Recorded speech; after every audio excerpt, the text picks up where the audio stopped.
close your eyes, and let the weight of the day slip away. Breathe in slowly, and exhale gently, as though each breath is a soft tide leaving the shore. You are safe here, wrapped in stillness, and as your body begins to rest, let your mind wander with me, not into a hurried story, not into noise or action, but into the hushed corners of time, where history speaks softly, like a lullaby. Before you, imagine a river, wide and calm. Its waters move not with rush or turbulence, but with a slow rhythm, as though the very earth is breathing. The moon rises above, silver and round, casting its reflection on the gentle surface of the water. Each ripple shimmers faintly, like stars scattered across the earth itself.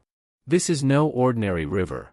This is the Tiber, lifeblood of Rome, flowing through centuries, carrying with it the whispers of triumphs and tragedies, secrets and dreams. The air is cool, touched by the faint fragrance of olive groves that grow along the banks. You can almost hear the rustle of their leaves swaying in the night breeze. From far away, a faint chorus of crickets hums steadily, a reminder that even in the greatest empires, nature keeps its eternal rhythm. Now look further. Beyond the river's edge, shadows begin to take form. They rise slowly, like a painting brushed with faint strokes of moonlight. At first, it seems like hills, their shapes soft under the night sky. But then, as your eyes adjust, you see what truly stands there: marble columns reaching into the heavens, domes and arches etched against the starlit canvas. A city appears, vast and timeless, its heart glowing gently in the night. This is Rome. But tonight, Rome is not the thunderous capital of legions and emperors.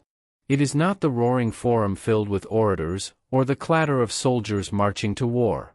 Tonight, Rome is hushed, softened by moonlight, softened by time. The stones of the streets, worn by countless footsteps, rest in silence. The walls, once echoing with debates and proclamations, stand like guardians of secrets. As you stand at the edge of the river, imagine stepping onto a small wooden boat. Its surface rocks gently, carrying you slowly across the Tiber. The water licks quietly against its sides, and the oar slides through with a whisper. Each stroke brings you closer to the city, closer to the heart of an empire that shaped the world, and yet, in this moment, feels as delicate as a dream. As you glide toward the opposite bank, listen. Not the clamor of markets, not the cries of victory, but softer sounds, the distant crackle of a torch being lit, the faint notes of a flute drifting from a hidden courtyard, the gentle laughter of children, carried on the wind. Rome sleeps, yet even in sleep, it breathes stories. Your boat touches the stone steps of the riverbank. Slowly, you rise and place your foot upon the ancient stone. Its surface is cool under your sandals, worn smooth by centuries of travelers, merchants, soldiers, and lovers. Every stone holds a memory, though none speak aloud. Tonight, we walk not as conquerors or historians, but as dreamers, wandering gently through the city's soul. Ahead of you, a path rises. Narrow alleys twist between tall walls of plaster and brick, their edges glowing faintly under torchlight. The flames flicker, painting shadows that dance like spirits of the past. The air here carries the scent of warm bread cooling in ovens, of herbs hanging in doorways, of wax melting slowly in lamps. Each smell is a thread, weaving together the tapestry of Roman nights. Step further. Hear the soft shuffle of your sandals echo against the stone. Listen to the faint murmur of voices behind wooden shutters, a family sharing quiet words before sleep, a mother humming to her child, a lone scholar reading by lamplight. These are not the tales of generals or emperors, but of ordinary souls whose lives built the foundation of greatness. Their stories are the quiet pulse beneath the empire's roar. As you walk, look upward. The sky above Rome is vast, filled with constellations that even now, 2,000 years later, still shine upon us. The stars glitter softly, eternal witnesses to every triumph, every downfall. For the Romans, these stars were guides, symbols of fate, reminders that even emperors bowed to forces greater than themselves. Tonight, under their watchful gaze, we begin our journey into the secrets of the empire. Let your steps slow. Let your breathing match the calm rhythm of this city at rest. Feel how the silence is not empty, but full of whispers, full of hidden knowledge, full of dreams waiting to be told. We stand at the threshold of history, not rushing, not demanding, but simply listening. Rome is ready to speak, and we are ready to hear, gently, quietly, as we drift deeper into its timeless night. The city lies before you like a vast, slumbering giant, each corner breathing with its own rhythm.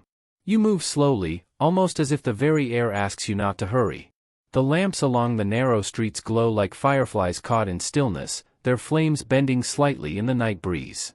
Every flicker paints shifting patterns across the stone walls, as though the city itself is alive, whispering through light and shadow. You walk past a quiet fountain. Water spills from the carved mouth of a lion, its trickle steady and soothing, a lullaby in liquid form.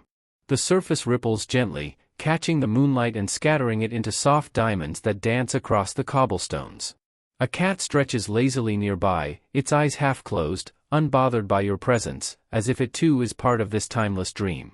The street narrows, then opens again into a small square.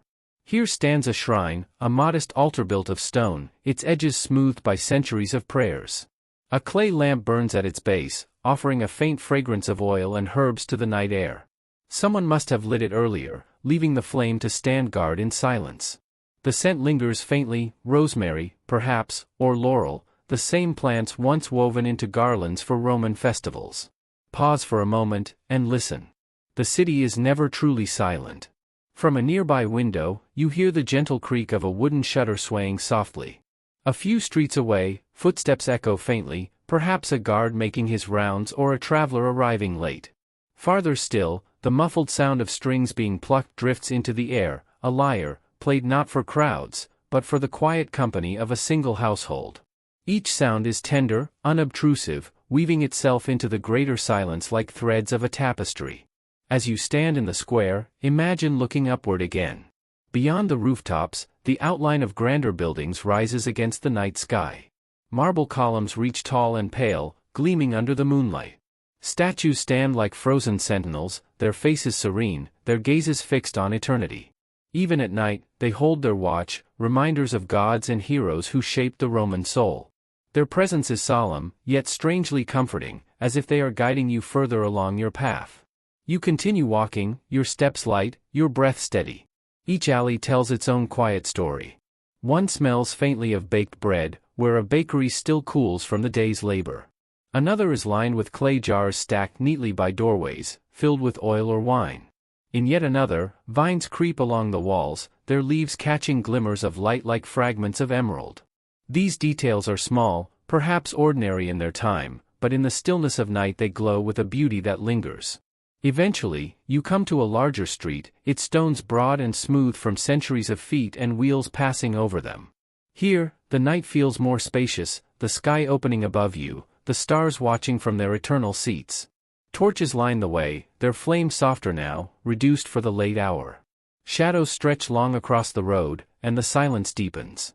At the far end, an arch rises, tall and noble, etched with carvings of victories long past. By day it might have been crowded with merchants, guards, and travelers, but tonight it stands alone, majestic yet gentle. Its carvings are softened in the moonlight, like old stories retold in whispers rather than shouts. You pause at its base, placing your hand upon the stone. It is cool and solid, yet beneath its stillness lies the weight of memory, battles fought, empires built, lives lived and lost. Beyond the arch, the path slopes upward. From here, the city opens in greater majesty. Far in the distance, you see the faint glow of the Forum, where temples and basilicas rise like dreamlike silhouettes. Their columns gleam, their roofs dark against the stars. This was the heart of Rome, pulsing with debate and ambition by day. But now, in the quiet of night, it lies like a sleeping heart, its pulse slowed, its secrets unguarded. Take another breath. Let the cool air fill your lungs, carrying with it the faint aroma of smoke from distant hearths. The warmth of families, the soft laughter of lovers, the hidden prayers of priests, all of it drifts invisibly through the city, blending with the cool night to create an atmosphere both vast and intimate. This is not just a city, it is a living dream. Step by step, you are drawn deeper into its embrace.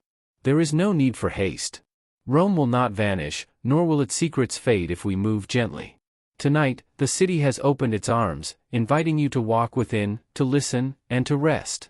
The night deepens, yet Rome remains softly awake.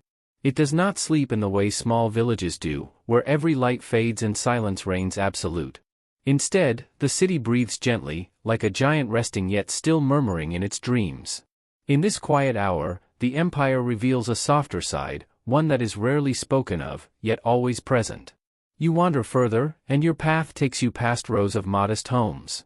Their walls are made of brick and plaster, their roofs of clay tiles, each one holding a story of the people inside. Behind closed shutters, the glow of small lamps flickers, spilling lines of gold through cracks in the wood. From within, faint murmurs drift outward, a father sharing one last tale with his children, a mother whispering a prayer to the household gods, a weary worker sighing as he lowers himself to rest after a long day. The air carries the sense of evening life. The faint smoke of extinguished fires mingles with the aroma of herbs, garlic, and bread still lingering from the day's meals. There is comfort in these scents, as if they are threads tying families to one another, tying the people of the city to the very heartbeat of Rome. In one home, a single lyre is played softly. Its notes float out into the night, tender and patient, never hurried, like drops of water falling into a still pool. In another, a young voice hums a lullaby, the sound fragile yet eternal, echoing through centuries. These are the melodies of Rome at rest, humble and soothing, telling stories not of conquests or triumphs, but of simple love, simple lives, lived quietly within the shadow of greatness. You continue walking and find yourself at a small courtyard.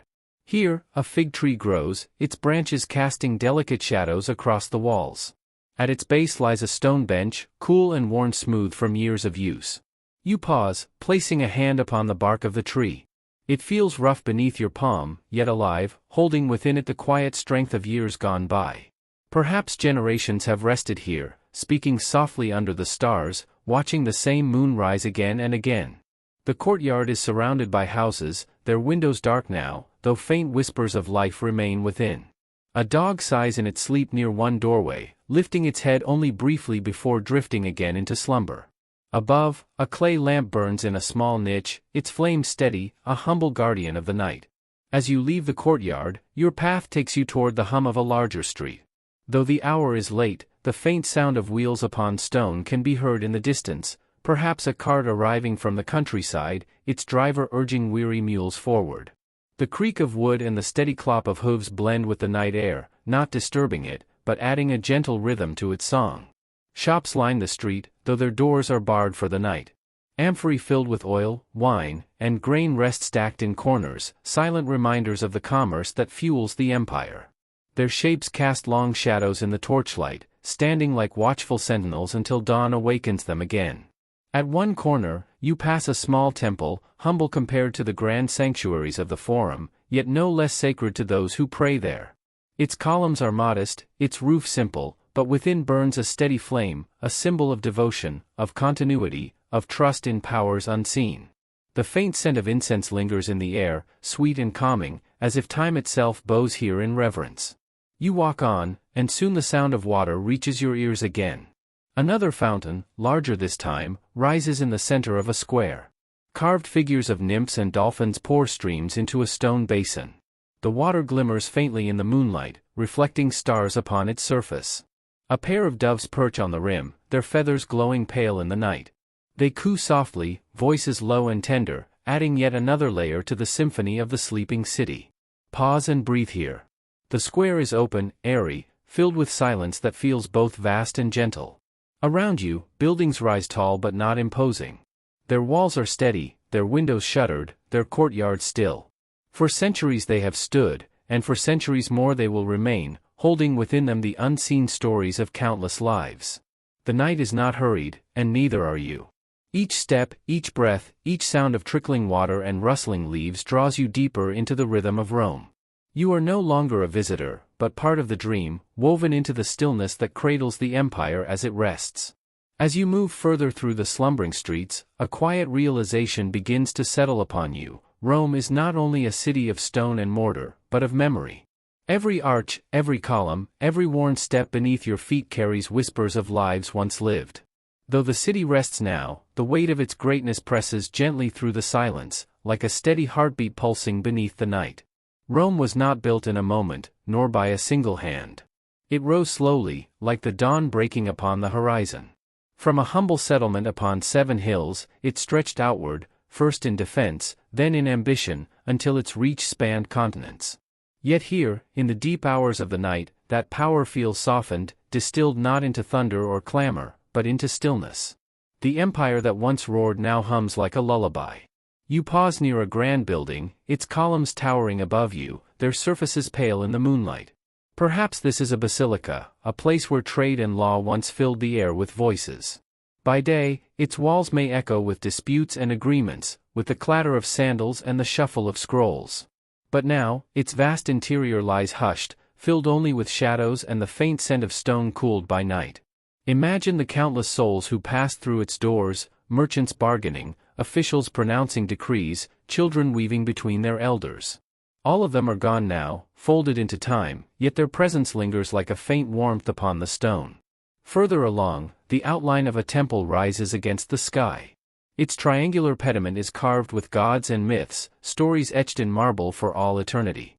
Torches burn faintly near its entrance, their flames guarded by the stillness of the hour.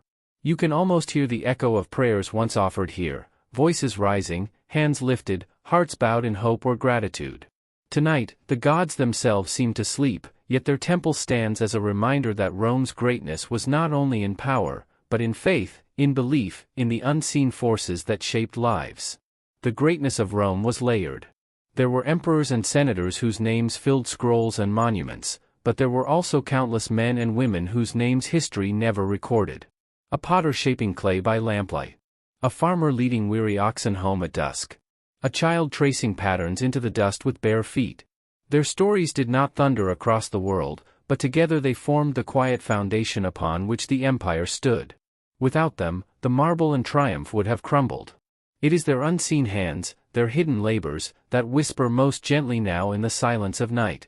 As you continue, a vast archway opens before you, and beyond it the city seems to stretch endlessly. Roads flow outward like rivers, leading toward distant lands, to the Alps and Gaul, to Greece and Asia, to Egypt where the Nile winds beneath the sun. Rome was not only a city, it was a center, a heart from which roads and power extended like veins across the known world. Even here, in the stillness of a single night, you can feel that vastness pressing quietly at the edges of your thoughts, reminding you of just how far these stones reached. Yet, for all its reach, Rome was also fragile. Every empire carries within it secrets, hidden bargains, silent rivalries, dreams whispered only to the stars. Tonight, as you walk its resting streets, you sense those secrets lingering like mist. They do not cry out, they wait patiently, waiting for ears willing to listen, for hearts open enough to hear. The hush of the city is not emptiness, it is full, saturated with truths that surface only when the world is quiet. Look upward once more. The constellations gleam as they always have, steady, unwavering, eternal. For the Romans, these patterns of light carried meaning, signs of fortune, warnings of change, reminders that their empire was but one story in the vast script of the cosmos. Under these same stars emperors plotted, lovers confessed, soldiers prayed.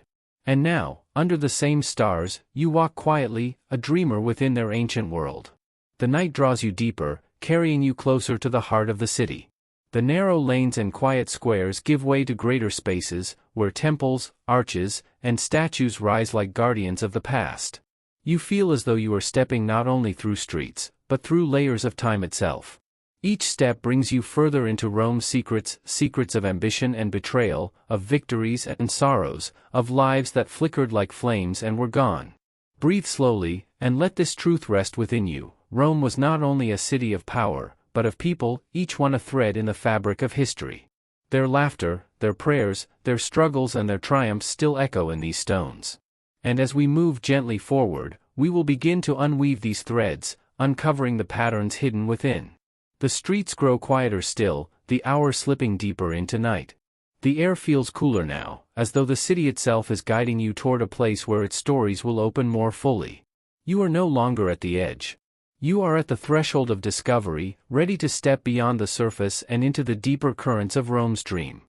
Imagine, for a moment, that we are drifting backward through the currents of time.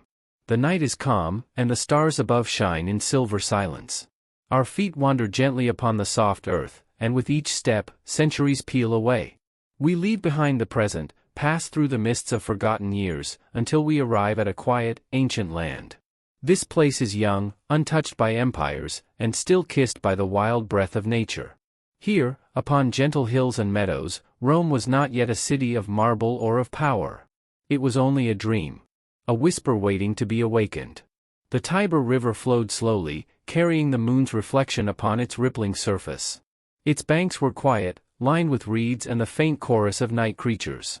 And from the shadows of the forest, the earliest tales of Rome begin to stir. The story of Rome does not begin with armies or laws, but with myth, the kind of myth that drifts into the heart like a lullaby. You may have heard of Romulus and Remus, twin brothers, bound by destiny yet torn apart by fate. Their story begins with a cradle not of wood, but of reeds and flowing water.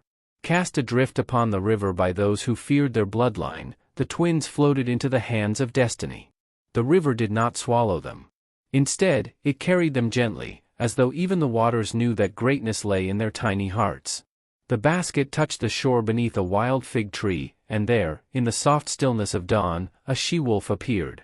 Not as a predator, but as a mother. Her eyes glowed like amber lamps in the twilight.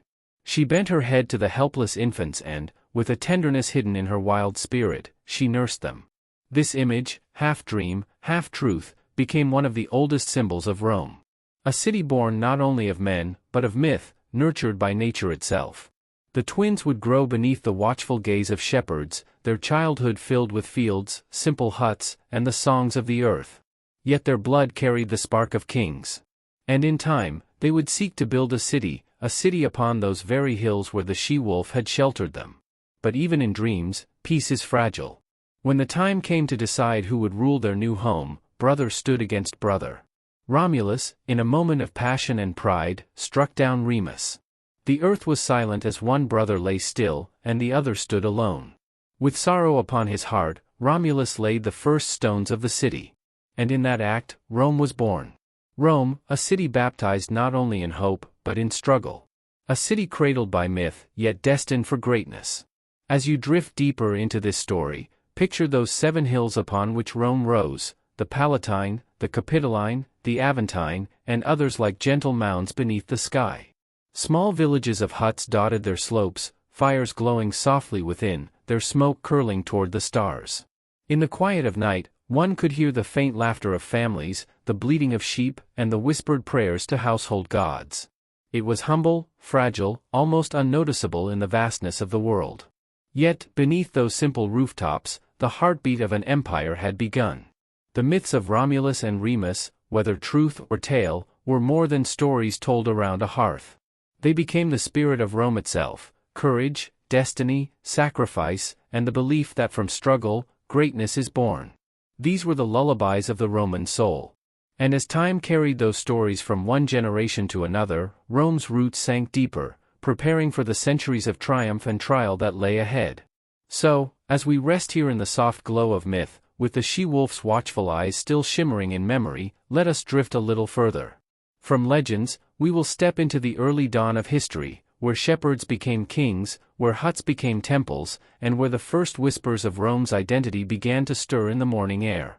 The dream has only just begun. Beyond the whispers of myth, Rome slowly opened its eyes to the morning light of history.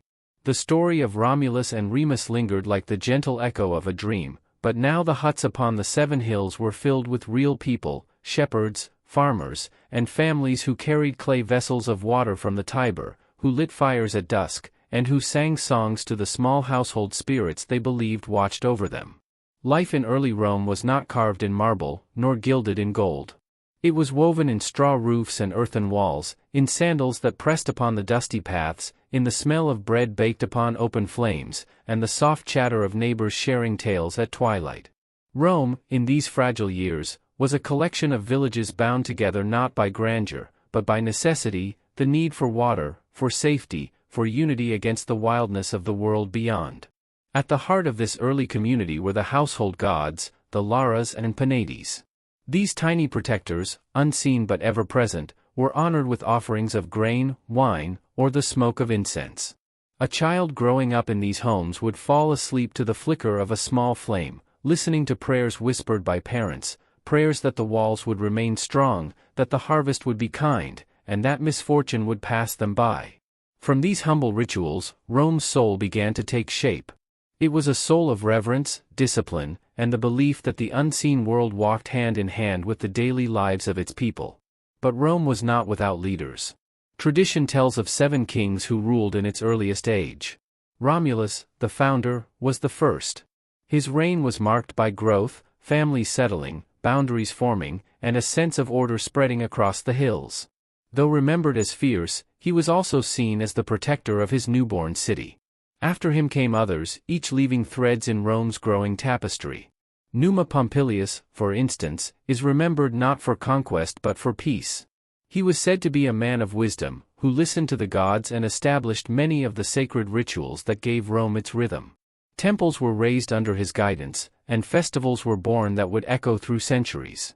Under his gentle rule, Rome learned to look upward as much as outward, to honor the skies, the seasons, and the mysteries of the divine. Life was simple, yet filled with meaning. Picture the streets of early Rome, narrow dirt paths where children played, goats wandered, and women carried baskets of fruit. At dawn, the air was cool, filled with the sense of damp earth and smoke from morning fires. By midday, the hills would hum with activity, men tending fields, traders calling out their goods, priests preparing offerings. And as evening fell, shadows stretched across the huts, and families gathered to share food, songs, and stories. Though small in number, the people of Rome felt themselves bound by something larger than survival. They were shaping an identity that blended strength with devotion, practicality with reverence, discipline with imagination. The kings that followed added to this vision. Some focused on building, some on war, and some on law.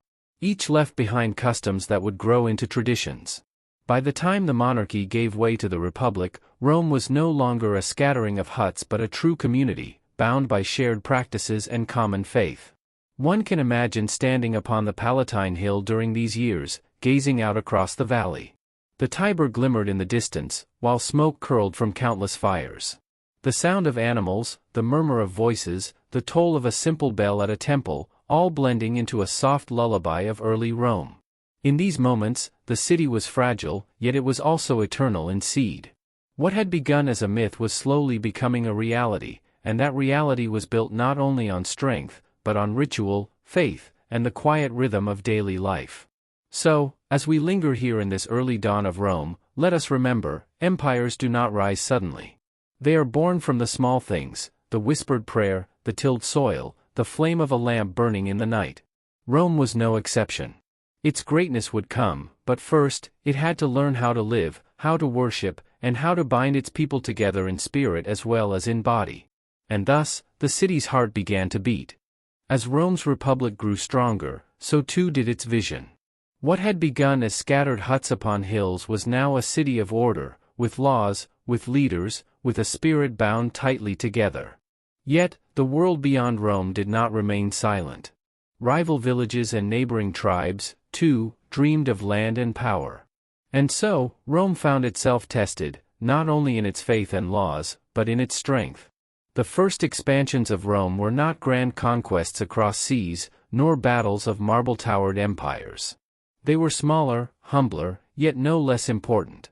Neighboring peoples, the Sabines, the Etruscans, the Latins, shared borders and rivers with Rome. Sometimes, they shared trade. At other times, they shared conflict.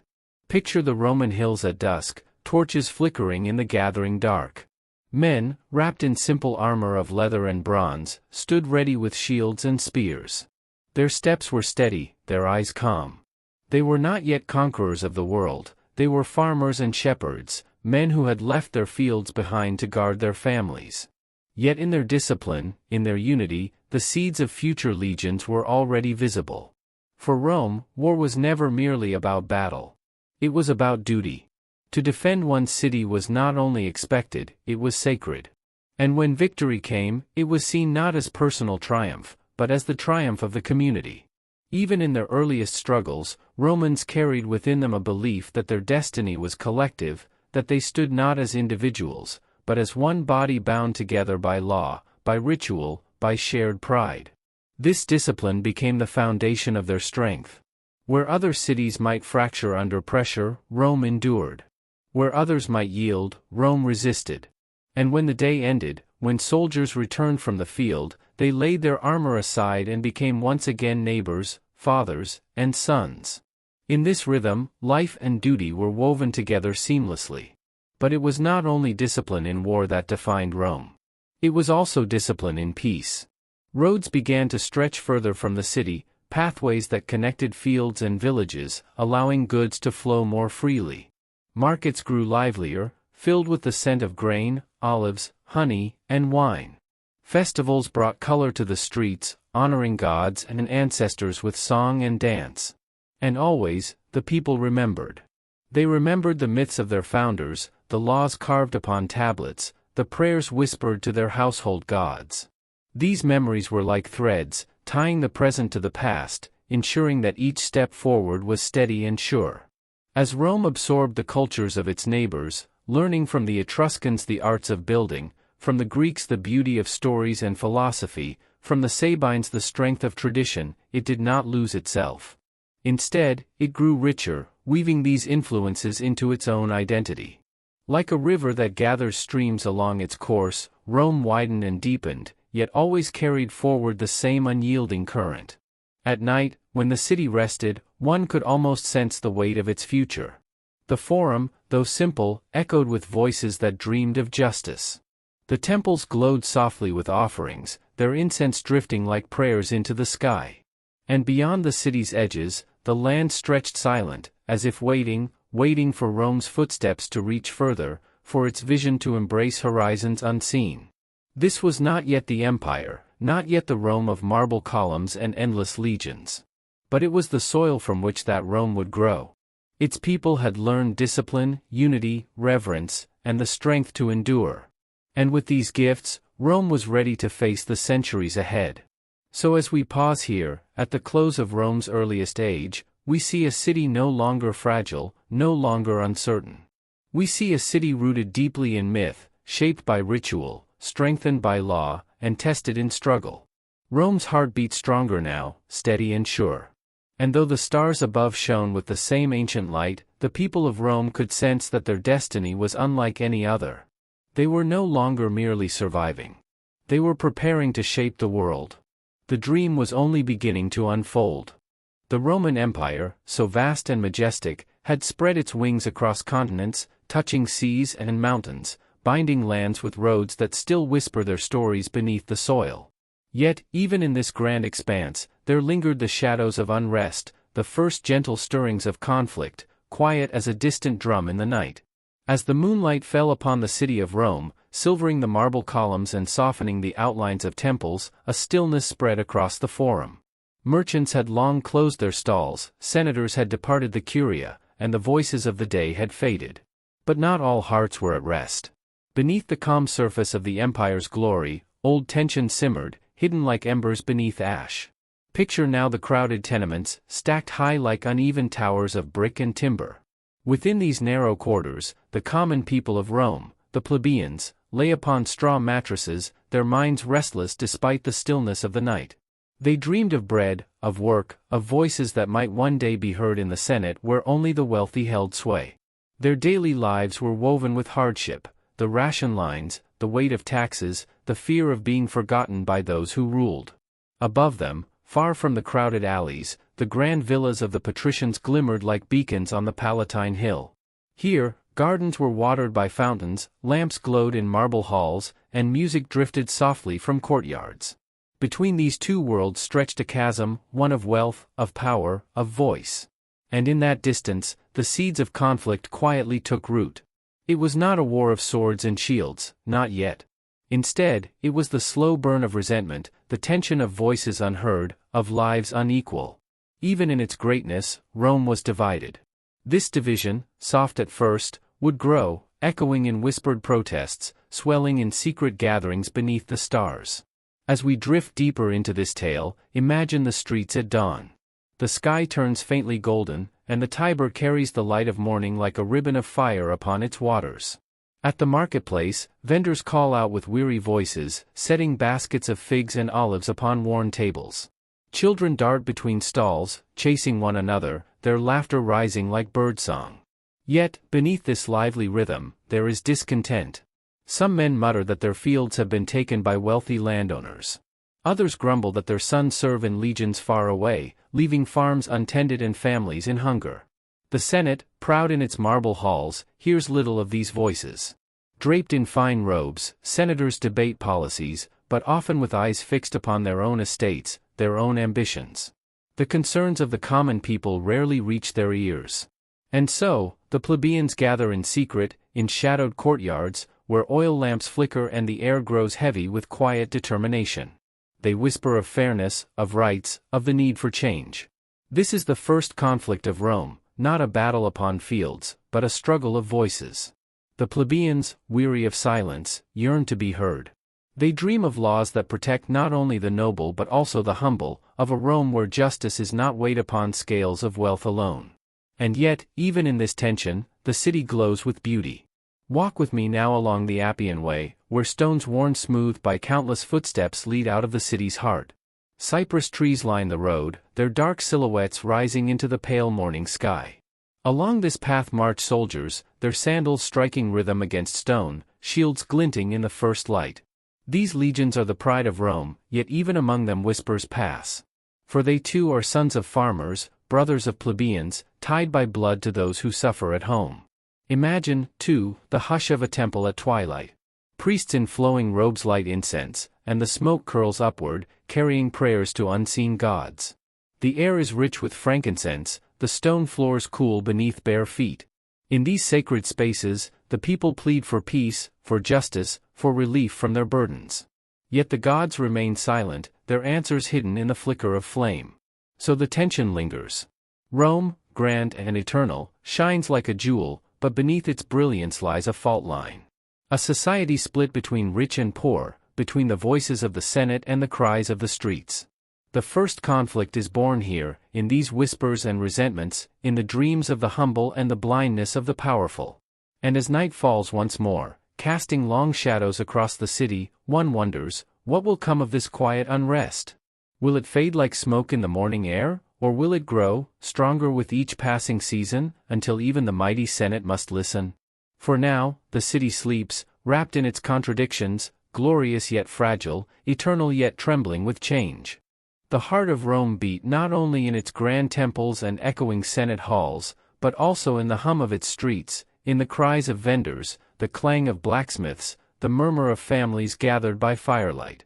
It was here, in the daily rhythm of ordinary lives, that the first threads of unrest quietly wove themselves into the empire's tapestry. Picture a narrow street at dusk. The day's warmth lingers in the stone walls, and the faint scent of bread drifts from a nearby bakery. Women draw water from wells, children chase shadows across the cobbled paths, and old men rest on wooden stools, their voices hushed as they speak of politics. Their words, soft though they may be, carry weight, for they speak of injustice, of imbalance, of the feeling that Rome, glorious as it was, had forgotten those who tilled its fields and filled its legions. Among them sits a young farmer named Lucius. His face bears the bronze hue of long days beneath the sun, yet his eyes hold the weariness of a man stretched thin. His land, once his pride, has been swallowed by the estate of a patrician whose wealth knows no limit. With his fields gone, Lucius has taken work in the city, but his heart aches for the soil he no longer tends. His story is not his alone.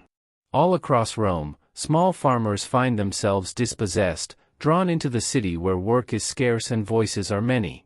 Together, they form a restless chorus, too soft for the Senate to hear, yet too steady to fade away. As evening falls, lamps flicker to life. Oil flames glow golden against the gathering dark, casting trembling shadows on stone walls.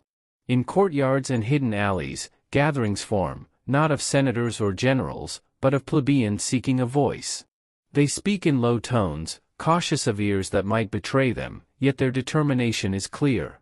They do not wish for war, they wish for recognition, for fairness, for a place in the great story of Rome that does not leave them nameless and unseen. And so begins what history would call the conflict of the orders, not a clash of armies but a struggle for equality, born not in bloodshed but in persistence. The plebeians, though humble, begin to demand a share in Rome's governance. They long for laws that protect them, for representation that does not vanish behind the heavy doors of the Senate. The Senate, meanwhile, continues in its rituals. Imagine the Curia at dawn, tall columns stretch upward, catching the pale morning light, while senators in white togas take their places upon carved benches. Their voices echo as they debate matters of conquest and wealth, their words filling the grand hall like waves upon stone. Yet rarely do they pause to speak of the people outside, the farmers, the soldiers, the laborers whose sweat sustains the empire. Their silence, like a wall, grows higher with each passing season. But silence cannot contain longing forever. The plebeians find new strength not in weapons, but in unity. They begin to withdraw from the heart of the city, leaving their work and their homes to gather upon a hill beyond the walls. There, under the open sky, they speak more freely. Their absence from Rome is felt like a hollow, the markets grow quiet, the streets lose their hum, and the Senate, at last, feels the weight of voices no longer present. Imagine the hill where they gather. Grass sways softly in the breeze, and the distant city glows beneath the sun, its temples and villas bathed in light. Yet here, away from marble and gold, the people's voices rise clear and unwavering. They speak of hunger, of justice, of the need for laws written not in whispers but in stone. Their gathering is peaceful, almost solemn, yet powerful, a reminder that Rome is not merely its senators, but also its people. This is conflict, though it bears no sword. It is the quiet defiance of those who walk away, who refuse to be unseen. It is the strength of unity born not from wealth but from shared struggle. And it plants a seed in Rome's soil that even time cannot erase. Night descends once more upon the city. The lamps in patrician villas glow like stars, and music drifts from open windows, soft as the rustle of silk. But in the tenements, the mood is different. Families huddle close, their voices hushed yet hopeful, for news spreads that the plebeians have found strength in numbers, that perhaps change may come. Hope flickers like a fragile flame, small yet enduring. In temples across the city, priests light torches and chant prayers. The marble walls echo with the sound of voices seeking divine guidance. The gods, silent as always, watch with distant eyes. Yet in the hearts of the people, faith stirs, faith not only in the divine but in themselves, in their ability to shape Rome's destiny. Thus the first conflict of Rome grows not from conquest but from courage. It is the courage of the common people to dream of fairness, to step beyond silence, to remind the empire that greatness is hollow if it forgets its foundation. And so, as the stars glitter above, casting their timeless light upon the eternal city, one feels the tremor of change beginning to move through Rome. Gentle yet insistent, like the slow turning of a tide, it promises that the story of this empire will not only be written by the powerful, but also whispered by those who dared to rise from the shadows. The days that followed the plebeians' departure from the city seemed strangely hollow. The hum of the markets dimmed, the voices that once filled the forum fell into silence, and even the mighty Senate felt smaller without the steady presence of Rome's common people. The patricians, secure in their marble villas, at first dismissed the absence. They will return, some said. They cannot live without the city. Yet as the weeks stretched on, an unease began to stir. The fields lay untended, the workshops quiet, the legions weakened without their soldiers. Rome's strength, so proudly displayed, began to waver. Picture the city at twilight. The streets are empty, their cobblestones glowing faintly under the last traces of the sun. Statues of gods stand silent in their niches, offerings of fruit withering at their feet. In the distance, the voices of priests echo within hollow temples, their chants rising into the night like smoke that dissipates too quickly. Rome, the eternal city, feels strangely fragile, as though the very breath that sustained it has slipped away. Upon the hill beyond the walls, however, life continues in quiet strength.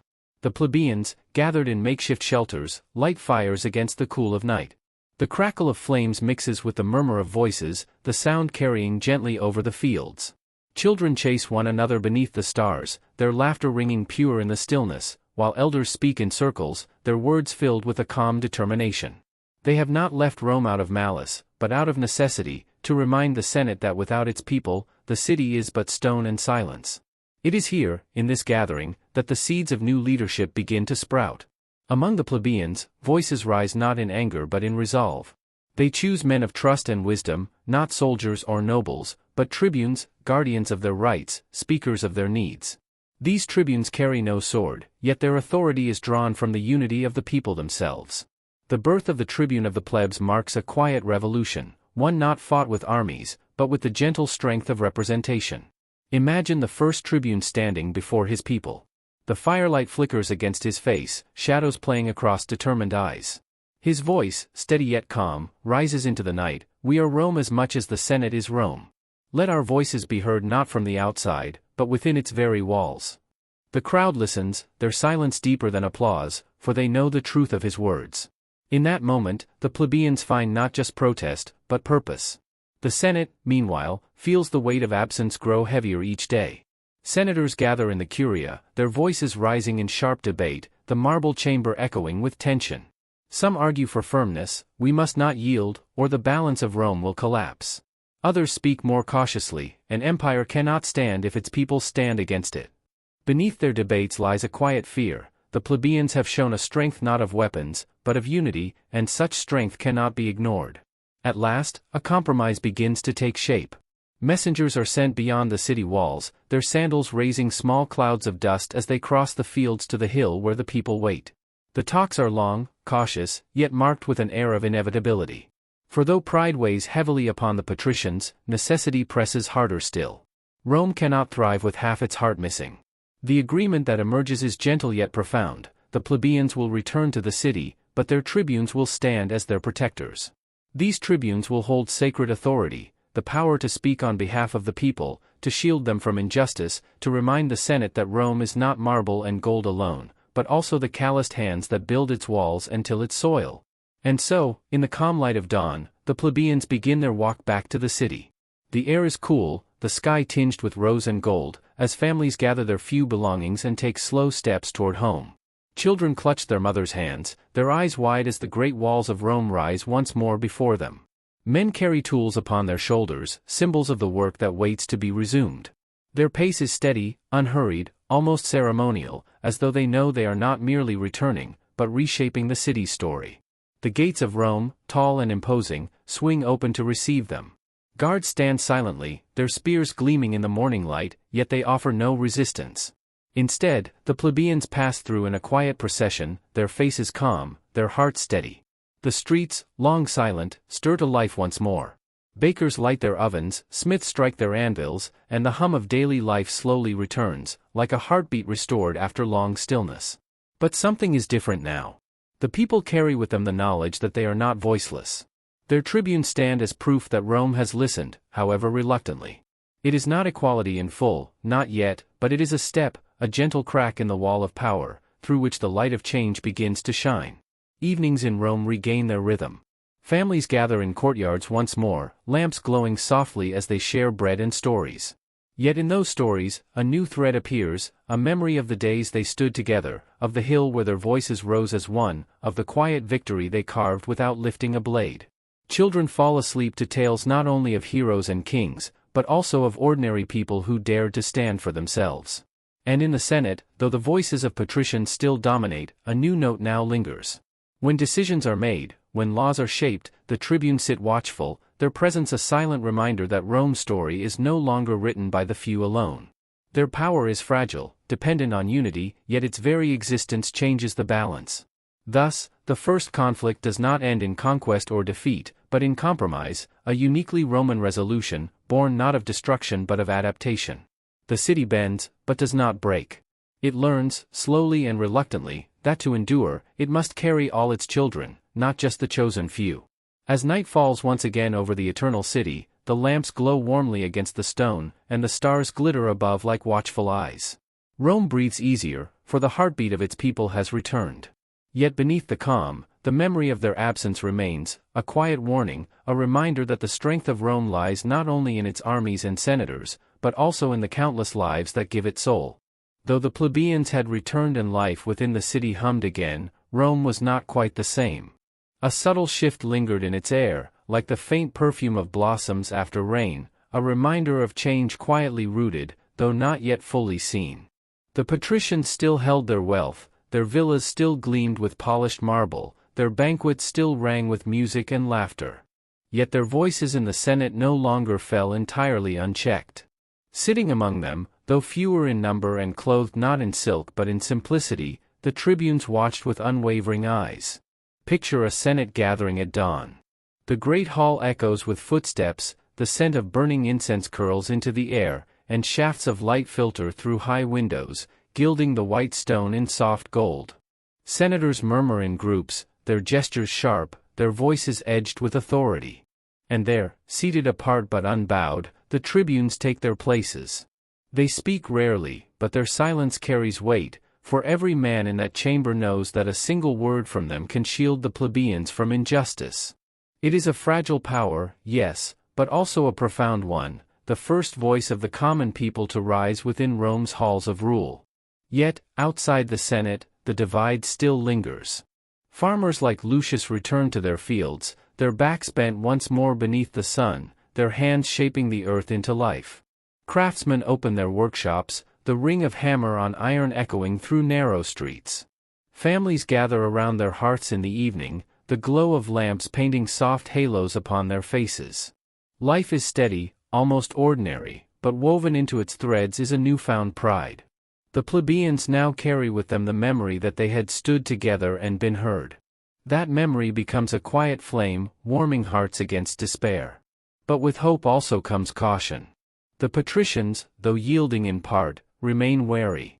Some whisper that too much power granted to the plebeians may unravel Rome's order.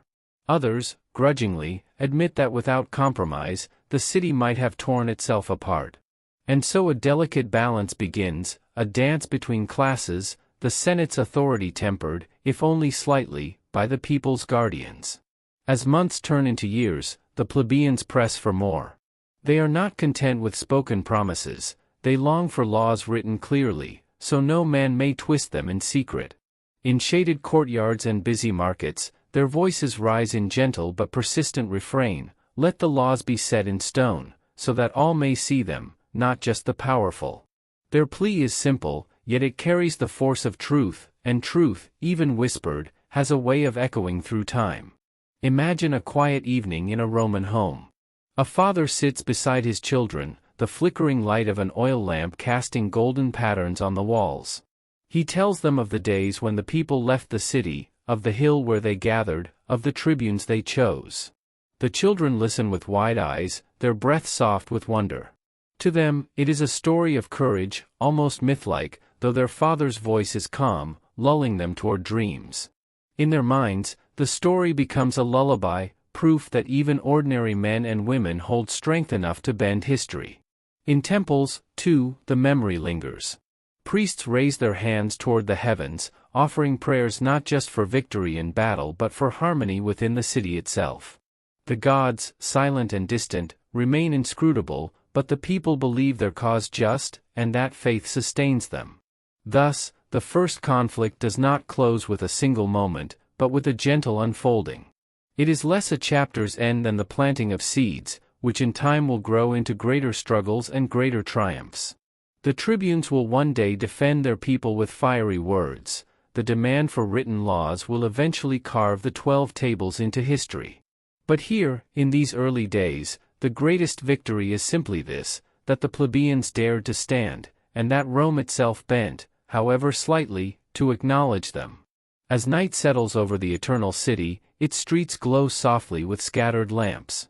The murmur of voices drifts upward from open windows, mingling with the distant hum of the Tiber flowing steady beneath the moonlight. High upon the Palatine, patrician villas shine with wealth, yet in the humbler quarters of the city, laughter rises too, gentler, quieter, but no less real. Rome breathes with 2 lungs once more, its rhythm restored, though altered. The stars wheel overhead, eternal in their silence, watching as they always have.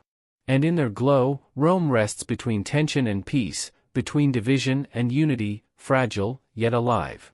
Its people sleep, plebeians and patricians alike, each carrying their own dreams. But threaded through those dreams is a common truth, that the city belongs not only to the few, but to all who call it home. As the Roman world continued to expand, the once simple republic began to face challenges that would slowly shift the balance of power.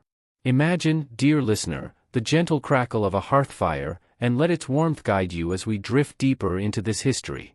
The flames flicker softly, much like the rise and fall of empires, casting long shadows that remind us of Rome's growing tensions.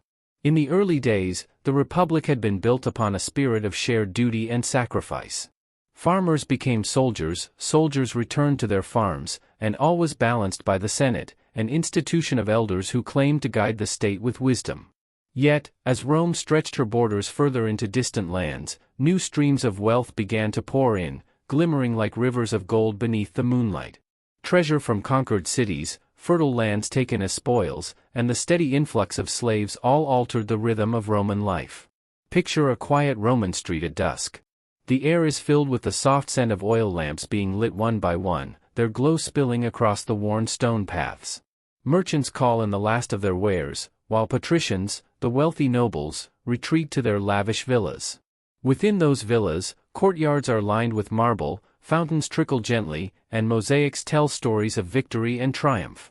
But outside these walls, in the dimmer neighborhoods, plebeians, the common folk, return to modest homes, their voices weary, their hopes tied to uncertain days. It was here, in this growing divide between wealth and struggle, that the first stirrings of unrest began. Rome's conquests, while glorious, did not reward all equally. The common soldier who once fought for duty found himself overshadowed by generals who grew powerful and rich, basking in fame that glistened like stars above. The Senate, once a body of respected leaders, was increasingly accused of serving the interests of the elite. And so, a gentle but persistent tension began to hum beneath the streets of Rome, like a low, restless wind that precedes a storm. Let us walk now into the Grand Forum, the very heart of Roman life. By day it bustled with merchants selling spices, fabrics, and fresh bread. Temples rose like guardians of faith, their steps polished by countless feet. Orators stood before the people, their voices rising and falling, echoing through the marble columns. But listen closely, dear dreamer, and you might hear the whispers beneath the noise, murmurs of discontent, of voices wondering whether the Republic still truly belonged to the people, or whether it had been quietly claimed by the powerful few. In this atmosphere appeared the figures of Tiberius and Gaius Gracchus, brothers whose names still echo through history. Imagine Tiberius, walking through the fields outside Rome, gazing upon lands once tilled by free farmers but now swallowed by vast estates owned by the wealthy. Slaves worked those lands under the command of absentee masters, while the small farmers, the backbone of the Republic, dwindled, displaced, and broken. Tiberius's heart stirred, not with fiery anger, but with a deep, quiet sorrow for Rome's future. He returned to the Forum with proposals that were simple yet revolutionary. He sought to restore land to the dispossessed, to return dignity to the farmer, and to balance the scales once more. His speeches, calm yet firm, carried like waves over the crowds. Picture the assembly at dusk, as torches are raised against the evening sky. The people press closer, their eyes glimmering with hope, as Tiberius's voice, gentle yet steady, rises above the hum of the crowd. His words promised a Rome where justice might once again find a home. But not all hearts welcomed his vision. The Senate, cloaked in its authority, bristled with unease. Wealthy landowners felt threatened, fearing the loss of their vast holdings.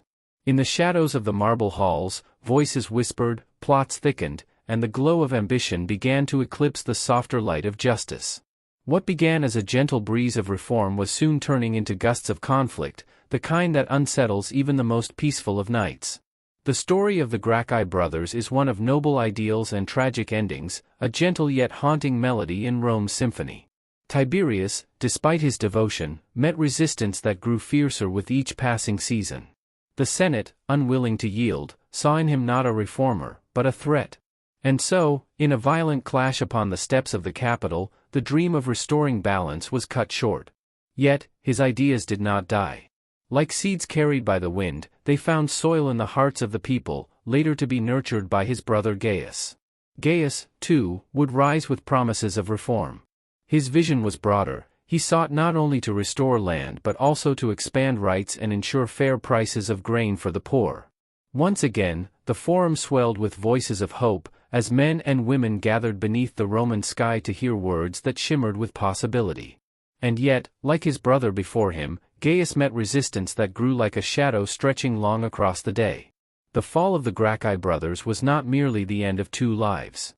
It was the first crack in the facade of unity, the first tremor in the foundation of Rome's republic. For from their struggle came a lesson, that Rome's people were no longer content with being silent, and that the Senate's authority could be challenged. A soft echo now lingered in the streets, a question whispered from home to home: who truly holds the power of Rome? As we drift gently through this chapter of history, let the scene settle in your imagination: the golden torchlight upon marble columns, the murmurs of crowds pressing into the forum, the quiet sorrow of a farmer gazing at lands lost, and the calm yet unyielding voice of a reformer daring to speak for the forgotten. These moments, though subtle in their unfolding, marked the beginning of an escalation, a slow, steady climb toward greater storms that awaited Rome. And so, dear listener, with the night deepening around us, let the memory of the Gracchi brothers rest softly in your thoughts, like shadows cast upon still waters. Their story, gentle yet tragic, was but the beginning of the conflicts that would shape the destiny of the Roman Republic. In the hush of time's long corridors, when the Republic had already endured centuries of triumphs and trials, new figures emerged whose names would echo across eternity. Among them stood Gaius Marius, a man of humble birth, whose rise promised change as deep as the shifting of a river's course. The Rome he inherited was not the same as that of Romulus or even of the noble Scipios. It was larger, stronger, but also more fragile, stretched thin by endless wars and restless hearts. Marius spoke not with the delicate poetry of the Senate but with the plain voice of the people. He was a man who remembered the soil on his hands, the sweat of the fields, the hum of toil. To the commoners, he was one of them, and yet, he dared to ascend the heights of Rome's political world. His promise was simple, that the army, Rome's shield and sword, should no longer belong only to the wealthy, but to all citizens willing to serve. The reform was subtle in its announcement but seismic in its effect. For centuries, only landowners had been called to arms. Now, under Marius, the poor could join the legions. They came in droves: shepherds, craftsmen, farmers who owned not even a patch of ground, but who carried within them the hunger of survival and the fire of hope. In their march and their discipline, they found not only bread but also pride. Rome had given them a place, and in return, they gave Rome their lives. The legions swelled, their armor gleaming beneath the sun, their shields like a rolling tide of bronze. But beneath the discipline of the campfires, a quiet shift was taking place. These men were no longer bound only to the Senate or the Republic. Their loyalty began to bend toward their general, the man who trained them, fed them, led them to victory. Marius had not intended to shake the foundations of Rome, but the seeds of change had been sown, and they would grow like roots deep beneath the soil. Far away, enemies tested Rome's might. The Numidians in Africa rose under King Jugurtha, a cunning adversary whose defiance mocked the Senate's indecision. Rome faltered at first, its patrician generals failing to bring him to heel. Then Marius stepped forward, his confidence bold, his methods relentless. With discipline sharpened like a blade, he pressed forward, and Jugurtha's laughter soon fell silent. The African winds carried back to Rome the tale of victory, and with it, Marius' name shone brighter than ever. But fate is rarely content with a single triumph. Beyond the Alps, like storm clouds gathering, came the Cimbri and Teutons, tribes vast in number, fierce as the northern winds. They swept down upon the Republic like an avalanche, leaving fear in their wake. Rome trembled. Yet Marius, unyielding, reshaped his legions, drilled them with iron will, and met the tribes head-on. The battles were brutal, the fields stained with struggle, but Rome endured. And when the dust cleared, it was Marius who stood as savior, hailed as the third founder of Rome. The people adored him, yet the Senate regarded him with wary eyes. For with every victory, his power grew, not because of noble lineage, but because the common men, the very heart of Rome's army, followed him with devotion. They did not chant for the Senate, they chanted for Marius. And as his star rose, another figure stepped quietly into history's gaze: Lucius Cornelius Sulla. Unlike Marius, he was born into the old patrician world, though his family had fallen upon modest fortune. Where Marius was blunt, Sulla was sharp, a man of calculation, whose charm could disarm and whose ruthlessness could strike without warning. He first served under Marius in Africa, a soldier and officer who showed not only courage but cunning. It was Sulla who orchestrated the final trap that brought Jugurtha into chains. Though Marius claimed the glory, whispers in the campfire smoke carried Sulla's name. A quiet tension began to grow between the two men, not yet a storm, but a subtle shift in the wind. Marius, the champion of the people, had built his power on their love. Sulla, the aristocrat in soldier's armor, began to gather his own following, men who admired his brilliance and feared his cold precision. The Republic, still outwardly strong, now bore within itself two beating hearts. Their rhythms were not in harmony, but in rivalry. The legions, once bound to the Senate and to Rome itself, now carried within their loyalty a dangerous duality. Some marched for Marius, others looked to Sulla. For the moment, Rome rejoiced in victories, its borders secure, its enemies subdued. But in the soft shadows of those triumphs, cracks spread across the marble pillars of the Republic. The Senate argued endlessly, patricians clung to their traditions, and the plebeians demanded more voice, more justice, more share of the world they bled to defend. As night settles upon our tale, imagine the city of Rome in this uneasy time. The Forum still buzzes with traders and orators. Temples rise in solemn silence, their columns catching the fading glow of twilight. The Tiber flows, reflecting the lanterns of fishermen on its banks. Yet, behind the beauty, there is an undercurrent, the sense that Rome is changing, that the unity of old is slipping into something new, something uncertain. The stars look down upon Marius and Sulla, two men bound by fate, destined to clash. The people sleep in their homes, unaware that their dreams rest upon a fragile balance. For when leaders draw their strength not from the Republic itself but from personal armies, the line between service and ambition grows thin as a whisper. And so, in this quiet turning of the age, Rome walked unknowingly toward storms of its own making. The peace was temporary, the triumph fragile. The seeds of civil strife had already been planted, and though the night was calm, the horizon promised thunder. The years that followed seemed, at first glance, to shimmer with Rome's familiar confidence. Victories abroad, wealth flowing through the markets, and monuments rising like eternal prayers of stone, all these gave the illusion that the Republic was unshaken. But beneath the marble and the noise of the Forum, two shadows stretched longer each day, the rivalry of Marius and Sulla. Theirs was not merely a contest of ambition, but of worlds colliding. Marius, though aged now, still carried the devotion of the common people, the veterans who had marched with him through storms and victories. Sulla, younger, keener, and steeped in the aristocratic manner of the Senate, represented a sharper, colder face of power. The tension had grown with each passing campaign. When Rome's eastern horizon darkened with the rise of King Mithridates of Pontus, the Senate was forced to choose. Mithridates was no ordinary rival, he was cunning, eloquent, and beloved by his people.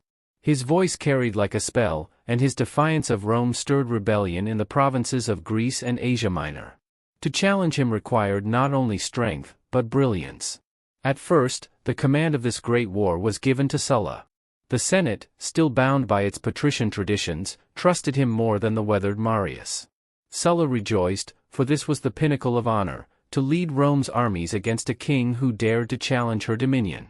Yet, scarcely had he begun his preparations when murmurs rose in the city streets. The people, still bound by loyalty to Marius, questioned why their hero was denied. Marius himself, though old, fanned these embers. He longed not for rest but for one final blaze of glory. The struggle was no longer quiet. In the Senate halls, voices thundered, accusations flew. Outside, the Forum boiled with crowds, plebeians demanding that their champion, Marius, be restored to command. The Senate hesitated, faltered, and at last bent to the pressure of the people. The decision was overturned, the command was taken from Sulla and handed to Marius. It was a wound deeper than any sword could carve. For Sulla, this was not merely dishonor, it was betrayal. He had given his soul to the Republic, trusted its traditions, and now those very pillars crumbled beneath the weight of populist demands. He did what no Roman before him had dared, he turned not against foreign enemies, but against Rome herself. The legions, stationed outside the city, awaited their orders. Sulla addressed them, his words calm but piercing. He told them of the Senate's injustice, of how their loyalty and sweat had been stolen to please the whims of the mob.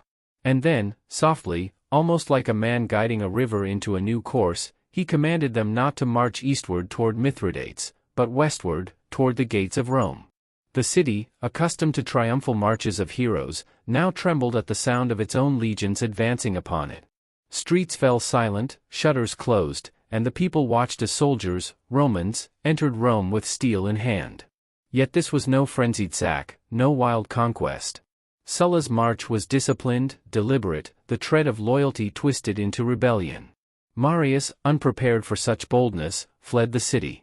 His voice, once the thunder of the Forum, faded into whispers carried southward by the wind. Sulla, now master of Rome, restored his command and prepared to sail east against Mithridates. Yet the Republic's soul had been scarred. Rome had seen, for the first time, her own guardians turn upon her. The memory of it lingered like smoke in a temple after the flame has died. When Sulla departed, Rome was left hollow and uneasy. Power shifted hands like restless sand, factions rising and falling. Marius, though exiled, was not silent. He brooded, waiting, his old age cloaked not in peace but in burning resentment. The city whispered of his return, of storms gathering once more. For the dreamers of that age, nights were no longer restful. To lie in a Roman home, beneath the fading glow of oil lamps, was to hear the uncertainty in the silence. Would soldiers again march through the streets? Would the Republic survive men whose personal ambitions outweighed the traditions of centuries? In the gentle cadence of history's lullaby, this moment marked a turning. Rome's conflicts were no longer merely with tribes and kings beyond her borders, but with herself. The Republic had tasted the bitter fruit of civil strife, and though the branches seemed calm, the root was poisoned. And so, in this dim chapter, the stars looked down upon two men, one away in exile, the other sailing eastward with legions at his back, and the heavens, silent and eternal, bore witness to the truth. The Republic's peace had ended, and the slow unraveling had begun. The city of Rome, though wrapped in the same familiar stone walls and crowned with temples that glittered under the Italian sun, was no longer the Rome of old. The Republic had endured centuries of storms, but now the storm was within her. And in the quiet of those uneasy years, the tale of Marius and Sulla continued like two threads twisting around each other, sometimes apart, sometimes colliding, until neither the people nor the Senate could untangle them. After Sulla's daring march upon Rome and his departure eastward to face King Mithridates, the city was left trembling in his absence. The Senate, stripped of its authority, seemed like a shell of marble, strong to the eye, but hollow within. The people, unsettled by the vision of their guardians turning inward, whispered by firelight of what might come next. And in the stillness of that uncertain hour, the old lion returned. Gaius Marius, exiled and shamed, was not content to fade into the silence of history.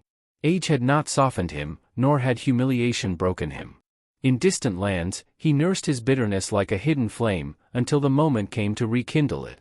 Allies gathered quietly, men still loyal to the memory of his victories, soldiers who remembered the fields where he had led them to triumph. Slowly, like clouds gathering for a storm, he drew strength once more.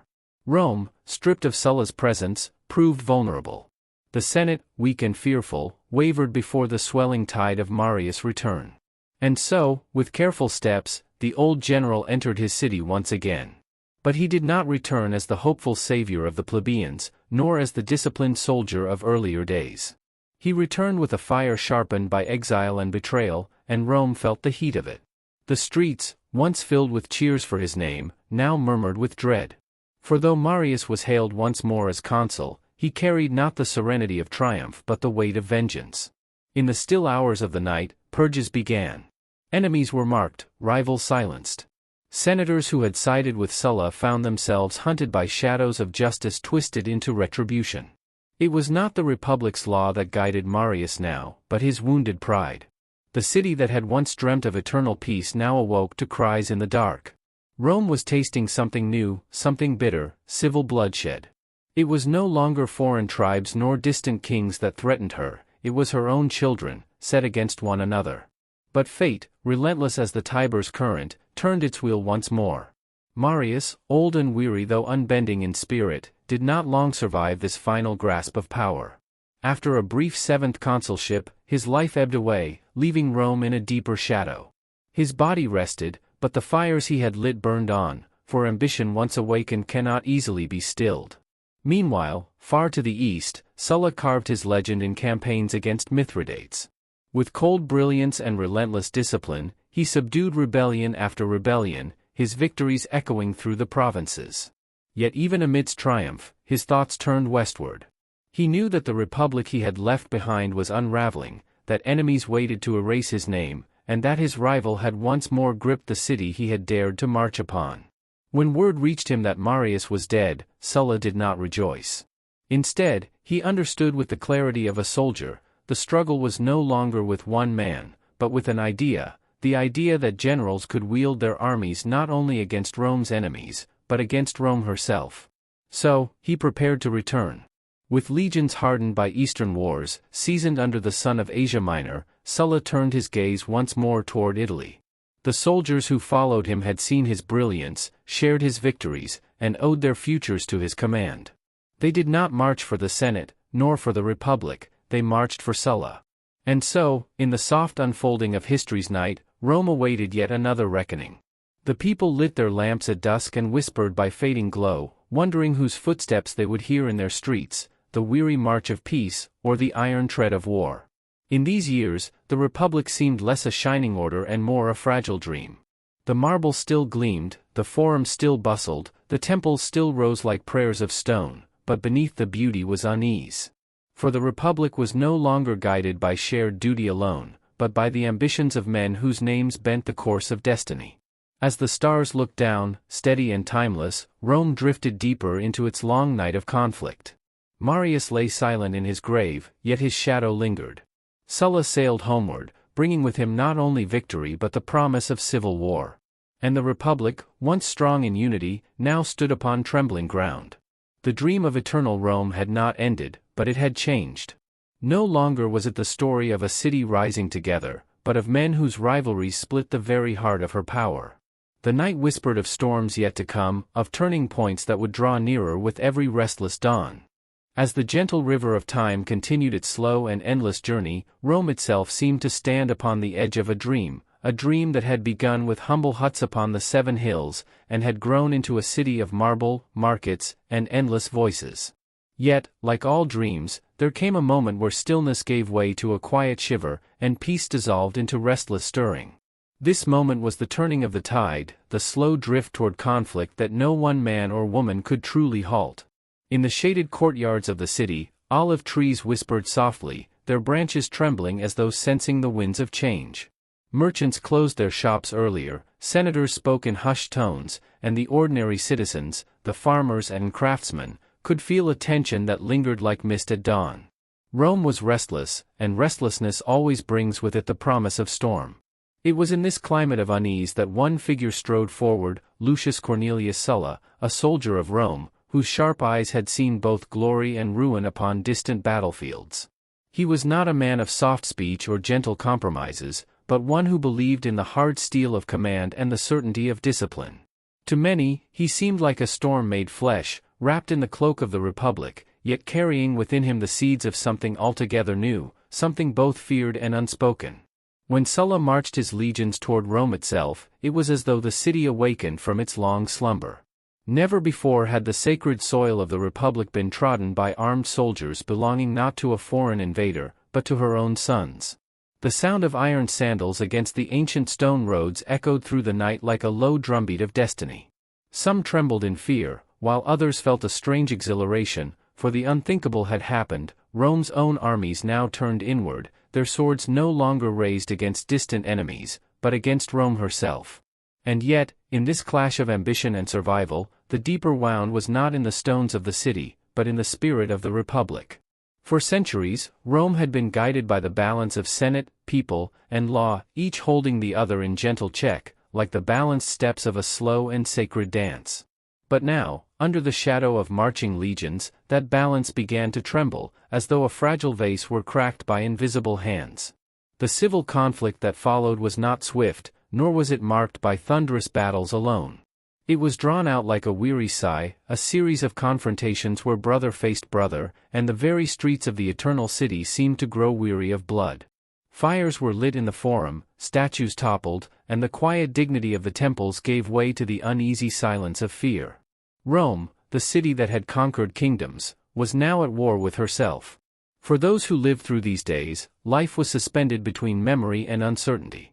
Families barred their doors at dusk, whispers traveled faster than chariots, and the glow of lamplight often revealed faces heavy with worry. In such moments, one could almost imagine the gods themselves watching from the heavens, their expressions unreadable, their silence deep. Would they guide Rome back to harmony, or were they allowing the Republic to drift further into chaos? No one could say.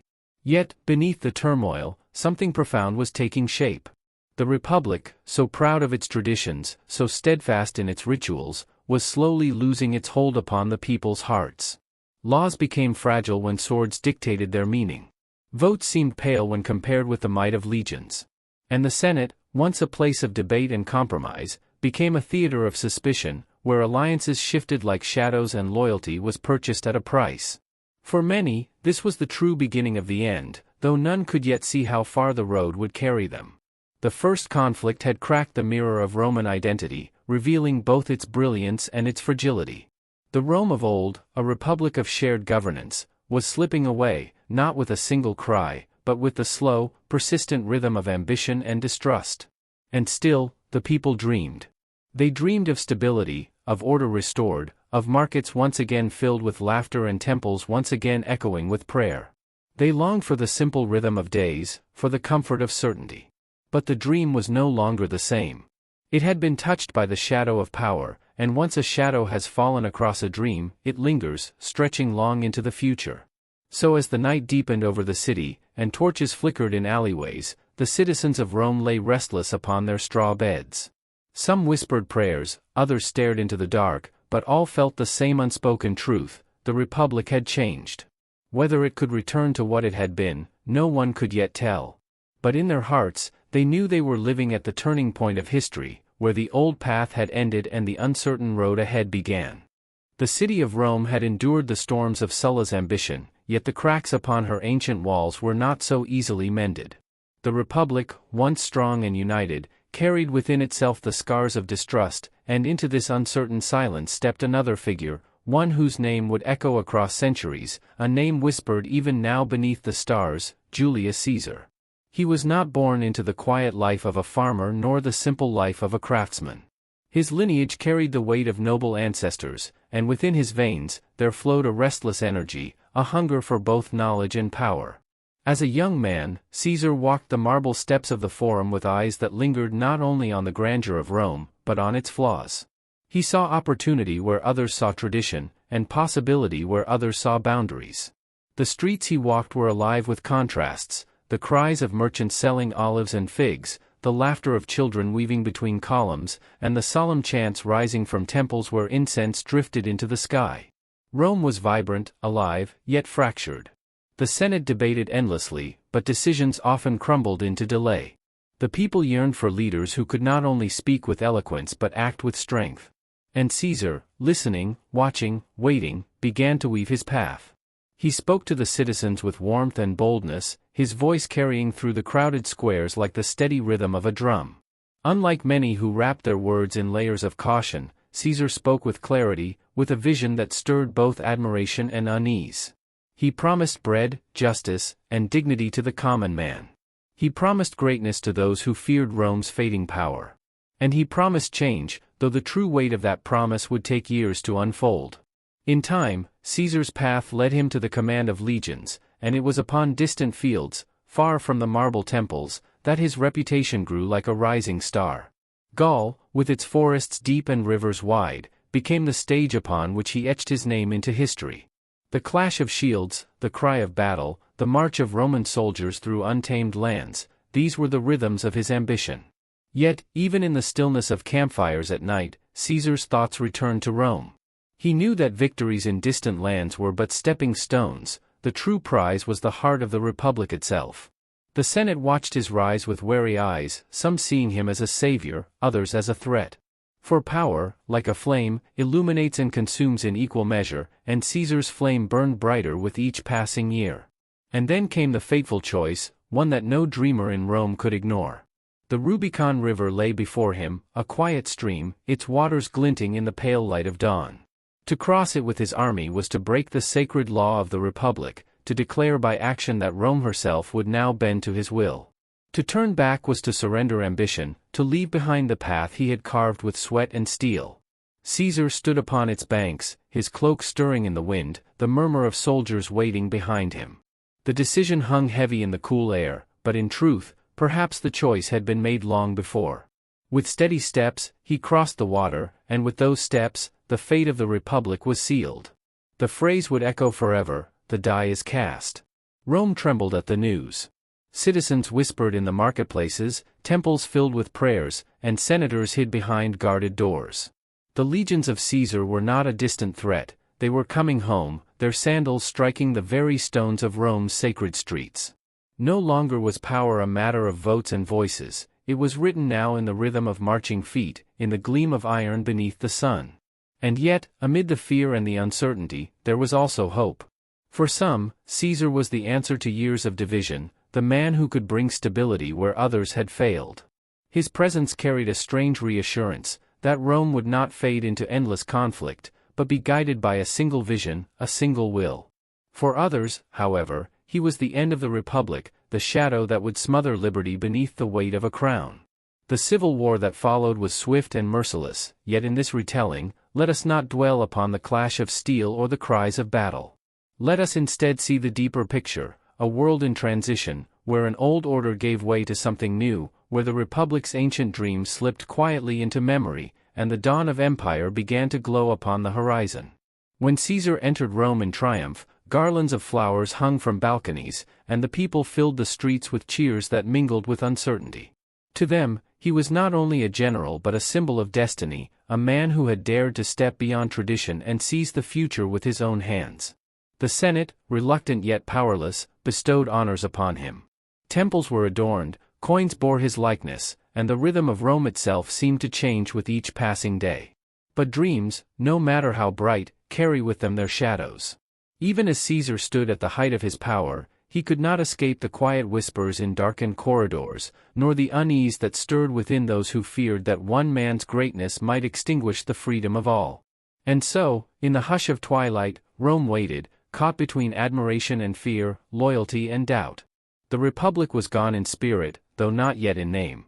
And the turning point had come, not with the thunder of conquest alone, but with the gentle crossing of a river, and the quiet acceptance of change that no one could reverse. The city of Rome shimmered beneath the pale light of dawn, its marble columns glowing softly as if kissed by the hands of the rising sun. In this gentle hour, the eternal city seemed at peace, yet beneath its quiet beauty lay currents of change that even the oldest stones could not hide. Julius Caesar now stood at the very height of his power, a man whose journey had carried him from youthful promise to near legend. The Senate had draped him in honors rarely bestowed upon any single mortal. His statue stood among the gods, his name inscribed upon temples where incense rose in steady spirals. The markets rang with his triumphs, and children played games that bore his likeness, their laughter drifting through narrow streets like echoes of devotion. To many, Caesar was not simply a leader but a living vision of Rome itself, strong, unyielding, eternal. And yet, power casts shadows as surely as the sun casts light. While the people adored him, many among the senators looked upon Caesar with unease. For every garland placed upon his brow, there were whispers in dark corners that he desired more, that he sought not merely to guide Rome, but to reign over it as a king. And Rome, with her ancient pride, could not bear the word rex, for it carried with it the memory of tyrants long cast out. Still, Caesar moved with calm assurance. His reforms spread like gentle ripples across the city, debts were eased, veterans given land, the calendar itself reshaped into the rhythm we still know today. He envisioned Rome not merely as it was, but as it might become, a city of order, of prosperity, of unity beneath one guiding hand. His voice, steady and eloquent, carried hope to the common people, and his generosity won hearts that no sword could claim. But in the hushed silence of the Senate halls, unease grew heavier. Marble pillars seemed to listen as men in flowing togas bent their heads close, their words scarcely more than breaths. Too much power rests in one man, they murmured. The Republic weakens as he strengthens. If Rome is to endure, something must be done. These were not the words of malice alone, but of fear, fear that liberty itself might dissolve like mist in the morning sun. And so, on a day that history would never forget, the Ides of March dawned. The city stirred as usual, bakers prepared their loaves, the Tiber flowed silently through its course, and merchants set their stalls with olives, figs, and wine. Yet within the Senate, an unseen tension coiled like a shadowed serpent. Caesar, dressed in his flowing robes, walked with the calm dignity that had always marked him. To his eyes, the day was no different from others. The sky above was clear, and the voices of the people greeted him with admiration as he passed. He entered the great chamber where the senators awaited, their faces composed, their eyes betraying nothing of the storm within. What followed would echo across centuries, but here, let us not linger upon the harshness of the act, nor upon the sharp edge of betrayal. Instead, let us see it as the ancients might have told it in whispers, the falling of a great star, the passing of a soul whose brilliance was too radiant for the fragile vessel of the Republic to contain. As Caesar fell, time itself seemed to pause. The world held its breath. The marble floor, cool and eternal, received him gently, and with his final words spoken not in anger but in sorrow, he yielded to the shadows of memory. The Senate chamber, once filled with ambition and calculation, now felt like a tomb, heavy with the weight of destiny fulfilled. Outside, the city remained unaware at first. Children still laughed in the streets, merchants still called out their prices, and the river flowed onward in its endless course. But soon the news spread, rippling through Rome like a chill wind through olive groves. Whispers turned to cries, and cries to wailing. Some wept openly, mourning their champion. Others stood in silence, uncertain whether to grieve or to breathe in relief. The Republic, it seemed, had been restored in name. The senators told themselves that freedom had been preserved, that no single man would now hold Rome in his grasp. Yet the people, gazing upon the body of their fallen leader, felt only the weight of loss. For with Caesar's passing, the fragile balance of Rome was not healed but broken more deeply, as though the act had torn away the last threads of unity. Evening came gently upon the city, painting the sky with soft hues of rose and violet. Lamps flickered to life along the narrow streets, their flames trembling like uncertain hopes. And in that twilight, Rome stood upon a threshold, one world fading, another waiting just beyond the horizon. The Republic still breathed, yet faintly, its heartbeat faltering beneath the strain of division. And in the silence of that night, a question lingered, unspoken but clear: if Caesar had fallen, what would rise in his place? The city of Rome, draped in mourning after Caesar's fall, lay restless beneath a sky of fading light. The marble steps of the Forum echoed with hushed conversations, while torches flickered along its columns, casting long, wavering shadows. The Republic had reclaimed its breath, or so the senators believed, yet the air of triumph was fragile. For in the absence of Caesar, Rome was not healed, it was adrift. Into this uncertainty stepped Mark Antony, Caesar's loyal ally, a man of strength and passion whose words could ignite both hearts and tempers. At Caesar's funeral, he stood before the people, his voice rising not with thunder but with sorrow that rolled like waves across the gathered crowd. He held aloft Caesar's robe, stained with the memory of betrayal, and as the people gazed upon it, grief gave way to fury. Their cries filled the Forum, echoing between temples and statues, until Rome itself seemed to tremble. The senators who had struck in secret now found themselves fearful, for the people's mourning had turned to wrath. Fires smoldered in the streets, and whispers of vengeance curled like smoke into the night. Yet amid the turmoil, another figure stirred, one whose name, still unfamiliar, would soon resound louder than any other: Octavian, the adopted heir of Caesar. He was young, almost delicate in appearance, with a quiet demeanor that concealed a will of iron. Unlike Antony, who commanded with bold gestures and fiery speech, Octavian's strength lay in patience, in strategy woven with the subtlety of a dream. While Antony stirred the crowds with passion, Octavian moved carefully, gathering support, winning loyalty not with noise but with certainty.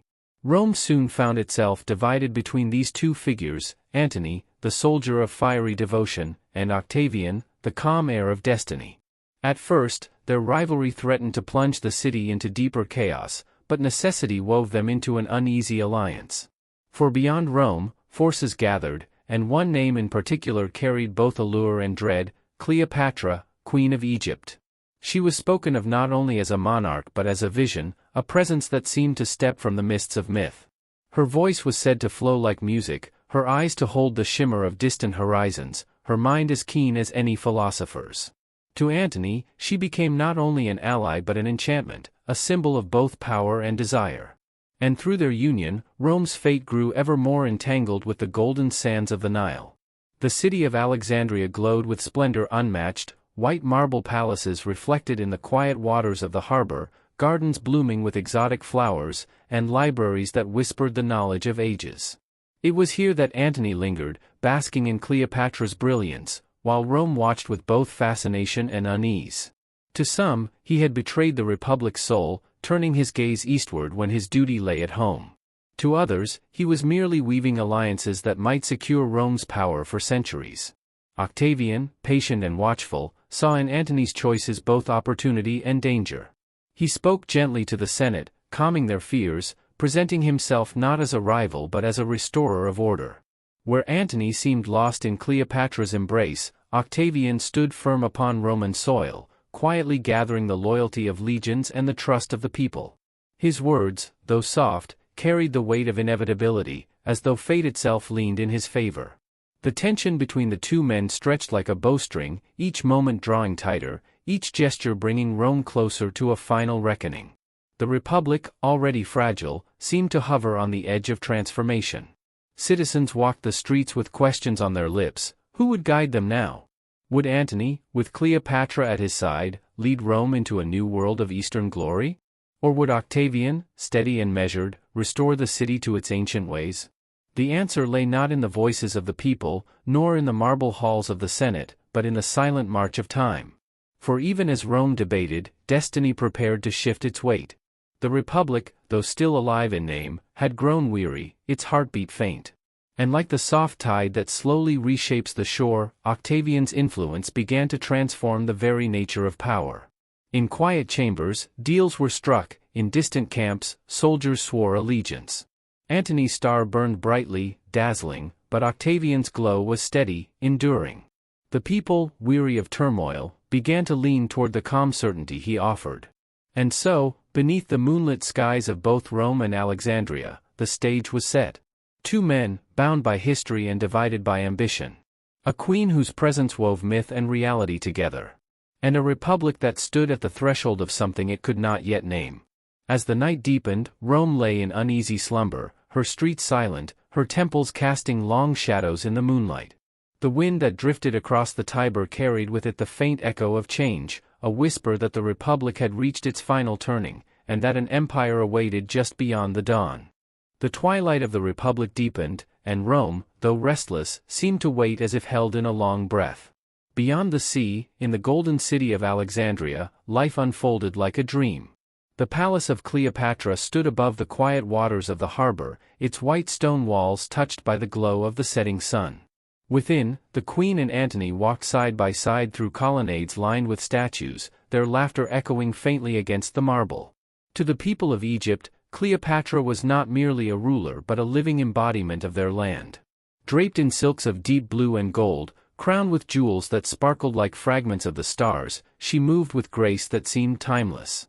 By her side, Antony appeared transformed. The hardened soldier, once bound to the discipline of Rome, had softened beneath her presence. He feasted, he celebrated, and he dreamed not only of battles won but of kingdoms joined. Their court was one of wonders. Musicians plucked harps whose strings shimmered in the candlelight. Dancers moved like flowing water, their steps in rhythm with flutes and drums. Exotic scents of frankincense and myrrh filled the air, mingling with the fragrance of roses that bloomed in endless gardens. Guests from distant lands reclined upon couches, speaking of trade, of knowledge, of empires old and new. It was a life both splendid and intoxicating, a vision that seemed to float somewhere between myth and reality. And yet, in the distance, another vision formed. In Rome, Octavian walked the streets with quiet composure. Where Antony's court dazzled with brilliance, Octavian's presence reassured with simplicity. He did not surround himself with feasts or music but with order. He stood before the Senate with calm authority, his words measured, his promises steady. To the weary citizens of Rome, his voice was not fire but stone, unyielding, dependable, carrying the weight of destiny. Octavian knew how to weave appearances into power. He spoke often of tradition, of the ancient ways of the Republic. He reminded the people of Rome's past glories, of discipline and sacrifice. He painted himself not as an ambitious seeker of crowns, but as a guardian, a son of Rome who would protect her from the chaos of ambition. And in his quiet manner, he gathered the loyalty of soldiers, senators, and citizens alike. The contrast could not have been greater. On one shore of the Mediterranean, a dreamlike kingdom glowed with passion and splendor. On the other, a city of discipline and resolve prepared itself for what was to come. Between them lay the wide expanse of sea, shimmering in the sunlight by day, glistening beneath the stars by night, a sea that had once been Rome's path to greatness, now waiting to witness the struggle for her soul. Whispers traveled with merchants and sailors. They spoke of Antony and Cleopatra's union, of their children, of their plans whispered beneath moonlit skies.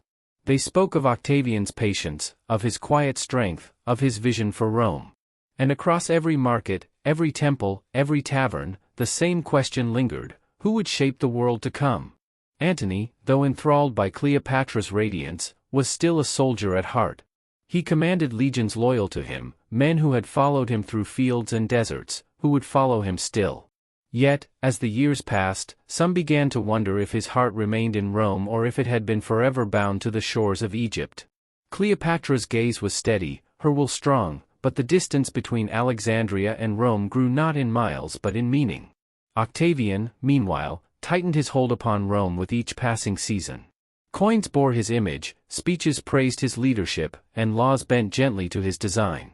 He painted Antony not as a hero, but as a man lost to foreign influence, a Roman who had surrendered his duty to the enchantment of an Eastern queen.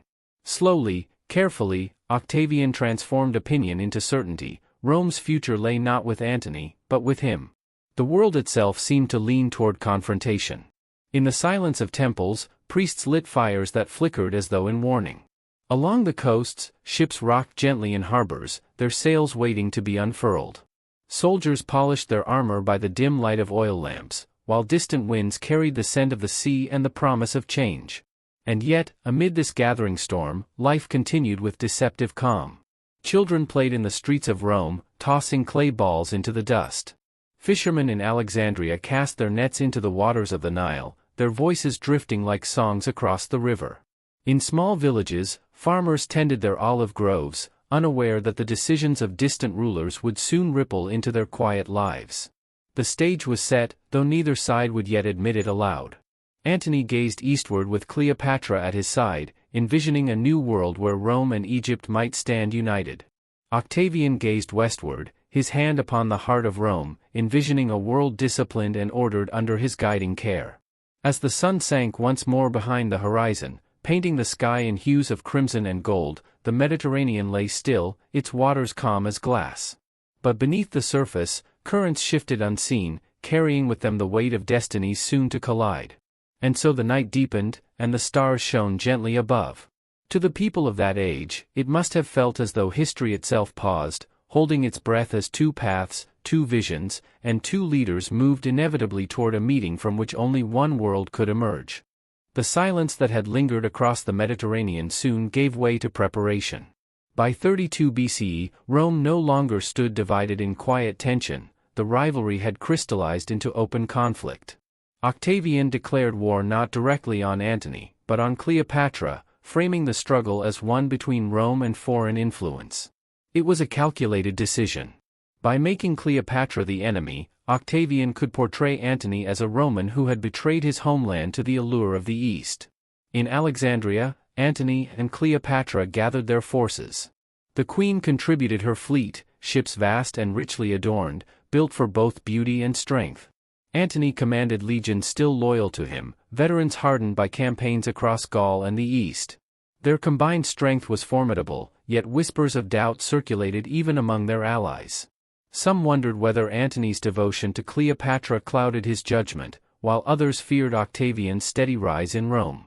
Octavian, careful and methodical, assembled his own forces under the command of his trusted general Agrippa. Their strategy was not to rush into battle but to cut off Antony and Cleopatra's supply lines, to wear them down slowly. Agrippa's fleet moved with precision, striking at coastal positions, tightening the noose around Antony's resources. The decisive moment came in 31 BCE, at Actium, a narrow bay on the western coast of Greece. There, Antony and Cleopatra anchored their fleet, hoping to force a confrontation on their terms. Their ships were large, many built for display as much as combat, while Octavian's were smaller, lighter, and far more maneuverable. The day of battle arrived beneath a sky pale with early sunlight. The sea was calm, though the air carried the tension of an empire waiting. Antony's ships lined the bay in imposing formation, their bronze rams gleaming, their decks crowded with soldiers. Cleopatra's flagship, adorned with purple sails, stood at the center, a striking symbol of her presence. Octavian's fleet advanced with careful discipline. Agrippa's sailors maneuvered their smaller vessels with precision, darting in and out, striking where opportunity allowed. For hours, the battle unfolded with no clear victor, the clash of wood and iron echoing across the water. Smoke drifted above the bay, mingling with cries of command and the crash of waves against shattered hulls. Then, in a moment that would forever shape history, Cleopatra's flagship broke from formation. Whether by prearranged signal or sudden impulse, her sails caught the wind, and her ship moved swiftly from the bay toward the open sea. Antony, seeing her depart, abandoned the struggle to follow. To many of his men, it seemed betrayal or madness, yet Antony's decision was made. With a handful of ships, he pursued Cleopatra, leaving the remainder of his fleet leaderless and in disarray. Octavian's forces seized the moment. Agrippa pressed the attack, and Antony's abandoned fleet was overwhelmed. Ships burned, soldiers surrendered, and the once mighty armada crumbled.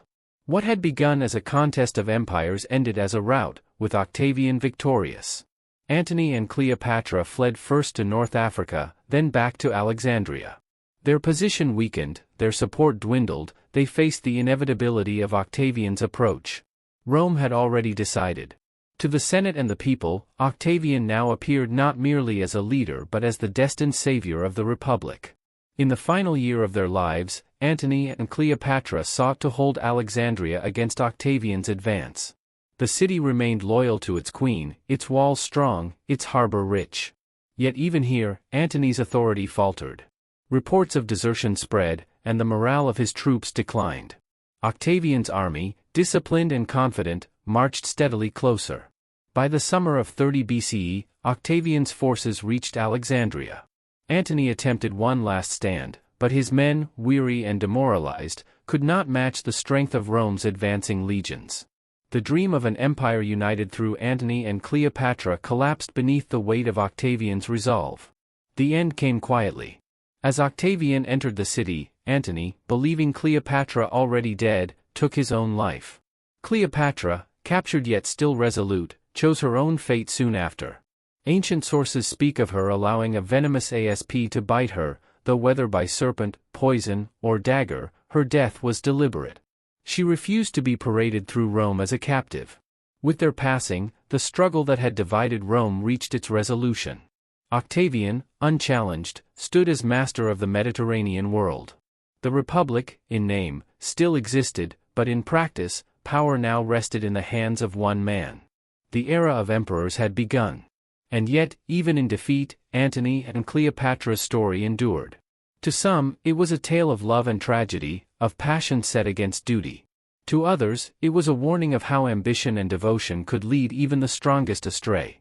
For Rome, it was the final step in a long journey, from republic to empire, from the shared governance of many to the rule of one. Sparkles that completes climax, Part 2, 200 words is almost equal to 8 to 9 minutes narration, covering the Battle of Actium and the deaths of Antony and Cleopatra.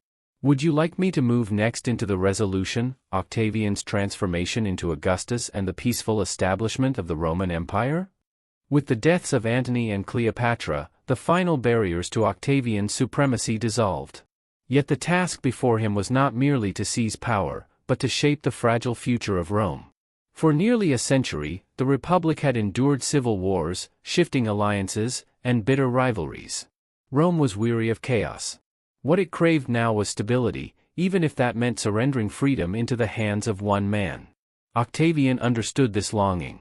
He did not storm into Rome as a tyrant or a conqueror. Instead, he presented himself as a restorer of peace, a leader who had ended the bloodshed and preserved the traditions of the Republic. His victory at Actium was not hailed as the triumph of a dictator, but as the dawn of harmony after decades of strife. When he returned to Rome in 29 BCE, the city erupted with celebration. Triumphs were held in his honor, vast processions displaying the spoils of Egypt, the banners of conquered fleets, and the treasures of Alexandria. Citizens cheered not only for his victories but for the promise of peace that followed. The Senate, weary of conflict, bestowed upon him honors unprecedented in Roman history. In 27 BCE, Octavian took the title Augustus, the revered one. It was a carefully chosen name, evoking reverence without overt monarchy. Rome remained, in appearance, a republic, with magistrates, consuls, and senators still serving. But in truth, Augustus held ultimate authority. He controlled the armies, the provinces, and the treasury. What had been the republic was now, in essence, an empire. Under Augustus, the Roman world entered what historians would later call the Pax Romana, the Roman peace. Roads were built that stretched across continents, linking cities and provinces with unprecedented ease. Commerce flourished, carrying goods and ideas from Spain to Syria, from Gaul to Egypt.